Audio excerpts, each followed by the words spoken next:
White ball না দেওয়ার জন্য তিনি ব্যাট মুছিয়ে তেড়ে যাচ্ছেন আম্পায়ারের দিকে। আবার কখনো সেলফি তুলতে গিয়ে ঝামেলায় জড়িয়ে পড়ছেন ভক্তের সঙ্গে। আবার এই মানুষটাই বাংলাদেশের হয়ে খেলতে নেমে 40 বার ম্যান অব দ্য ম্যাচের শিরোপা পেয়েছেন।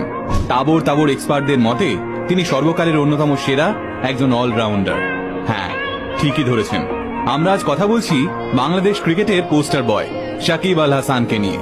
কথায় কথায় মাথা গরম করে ফেলা এই মানুষটা কিভাবে হয়ে উঠলেন বাংলাদেশের সর্বশ্রেষ্ঠ অলরাউন্ডার, আসুন আজকের ভিডিওতে সেই কথাই জেনে নিই। বরং বাংলাদেশের হয়ে ক্রিকেট খেলার সময় তো তিনি খবরের শিরোনামে থাকেনি, কিন্তু যখন তাকে 1 বছরের জন্য ক্রিকেট থেকে ব্যান করে দেওয়া হয়েছিল সেই সময়েও মিডিয়া তাকে নিয়েই মেতে থাকত।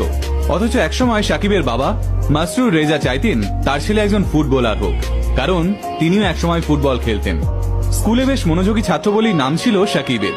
ক্লাসের সেরা ছাত্রদের মধ্যে এই নাম আসতো তার। অবশ্য পড়াশোনায় ভালো হলে কি হবে, সুযোগ পেলেই ক্লাসে ফাঁকি দিয়ে ক্রিকেট খেলতে চলে যেত সাকিব। পড়াশোনা ফাঁকি দিয়ে ক্রিকেট খেলার জন্য বাবার কাছে কম ধমক শুনতে হয়নি সাকিবকে, কিন্তু ধমকেও কোনো কাজ হচ্ছিল না। একদিন স্কুল ফাঁকি দিয়ে ক্রিকেট খেলতে যাওয়ার জন্য সাকিবের সাধের ব্যাট ভেঙে দেন তার বাবা। এই ঘটনাও তাকে ক্রিকেট থেকে দূরে সরিয়ে রাখতে পারেনি।